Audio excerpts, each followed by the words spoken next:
Hi, good evening. My name is Nelson Chen, and this is my EDAD 610 Week 4 video journal number 2 on learning in a student-centered learning environment. I particularly enjoyed reviewing and reading this chapter as it reminds myself as well as my administration the importance of creating an environment that is student-centered, that is supportive of teachers in providing them the necessary skills and resources to maintain the high level of expectations, high challenged, standard-based curriculum for the students.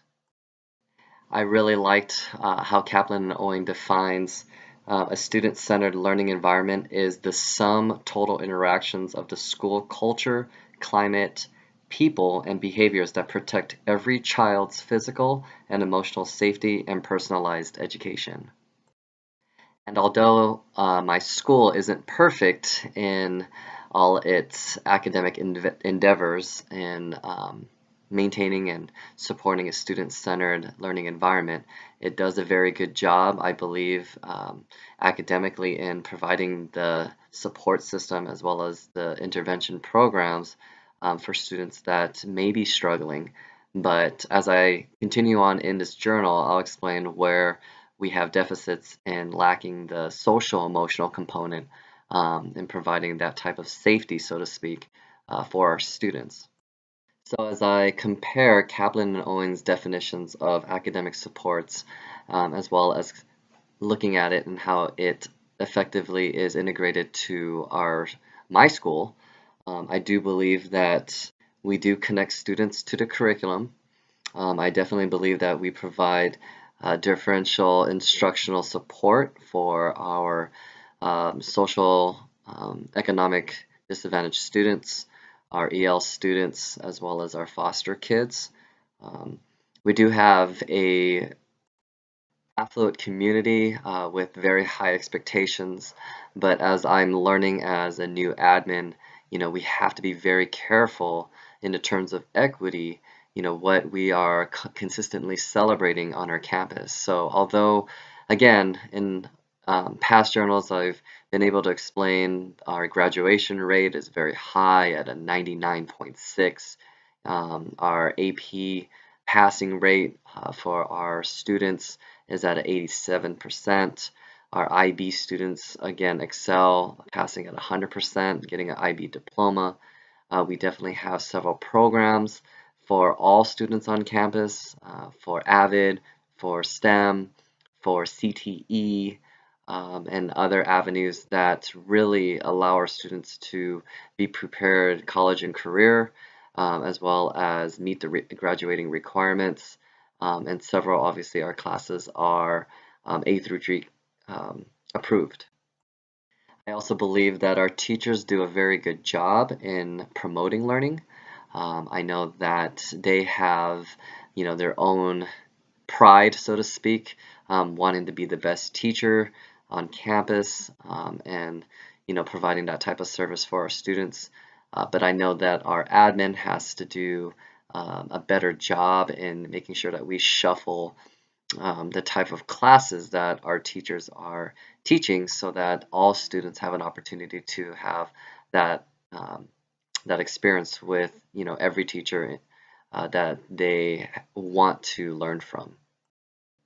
In the area of social supports, again, I do believe that our administration, our teachers, and our district are doing a better job in, motivating our students to achieve, to persist, to overcome challenges that, I can honestly say maybe students in the past may not have the courage or the self-discipline to stay positive and overcome the challenges that they face today as students. I do believe that all students are enrolled in a high and challenged, high status courses with high quality curriculum and effective teachers. I do believe that we need to do a better job in ensuring appropriate teacher course assignments and provide students with needed academic and social supports. I do believe that we do a decent job, that our teachers make opportunities to really understand our students as people and as learners. I also do believe that we do a fairly good job in our teachers using a variety of instructional strategies to meet students' needs.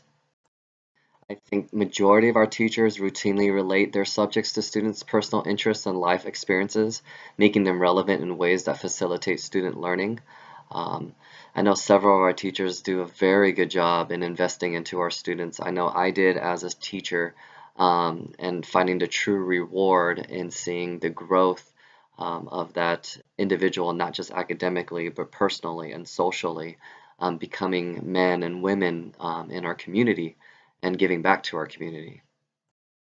I still believe that we need to support our teachers and provide them professional development in supporting teachers how to identify students' individual learning problems, lack of background knowledge, or misunderstandings, in identifying that early in the semester, so that we can intervene and provide the supports necessary for our EL students, our foster students, our socially economic disadvantaged students.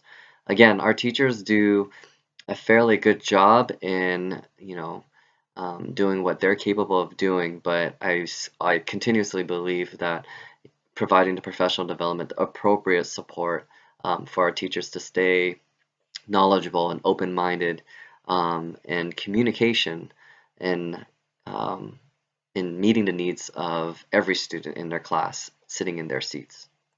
And I know for a fact that most students are receiving tutoring after school or even before school by teachers that voluntarily do it because they love and they are passionate about secondary school, and as well as making sure that their students um, achieve their goals as well as meet their own expectations in what success means to them. I know as a teacher in the past that admin did a very good job in providing the relevant materials that I needed, the equipment that I needed, and the ongoing professional development for me to maintain my credential as well as to be an effective teacher in today's learning styles for students. The one area I know for a fact that our school district is now looking into, besides school safety, because of the unfortunate events that that really shocked the whole world, let alone in the United States, with active shooting and social emotional support. Uh, we believe as a district, we're looking into, you know, how we can better understand certain behaviors and identify, those students ahead of time so that we can provide the necessary support on campus or even at home, or even just, take notes with our academic advisors to see how they're doing in class so that we could follow up and make sure that they are continuously receiving the love that they deserve for all the hard work that they are doing, um, with the struggles that they may be experiencing that we don't know about.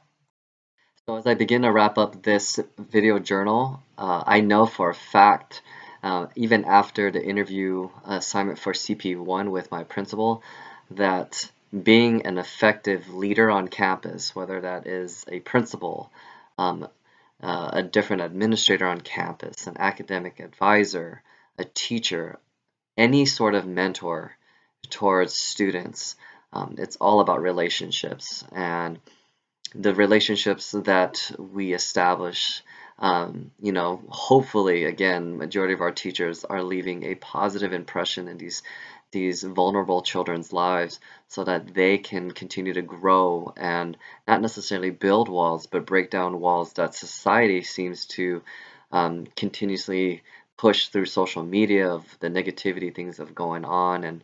And so I hope that our teachers on campus, continues to stay patient, and to learn how to be more effective in today's teaching and today's learning, than what they were taught 10 years ago or 15 years ago when they were student teaching.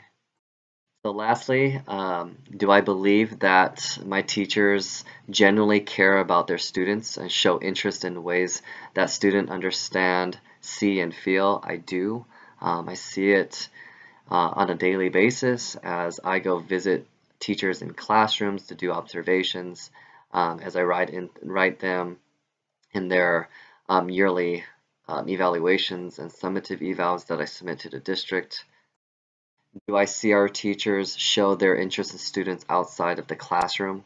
I do, and I love it. I have several teachers that go above and beyond every Friday night to support our boys football team. They definitely go out and support both male and female sports, and they definitely volunteer a lot of their time to again support their students not just in the classroom but to show that they are human. They're not just their teachers, so to speak, and that they can have some sort of social interaction outside of the classroom and still feel normal. Lastly, and probably the most important, is regardless of the background, students have the capacity to enter a mutually respectful, receptive, and helpful relationship with their teachers. And I definitely do. I see it again every day.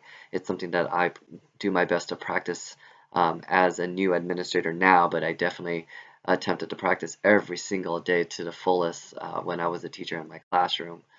Definitely marking on the mutually respectful and receptive characteristics of building that relationship with my students. So thank you again for listening to this video. I hope all is well and take care and good night.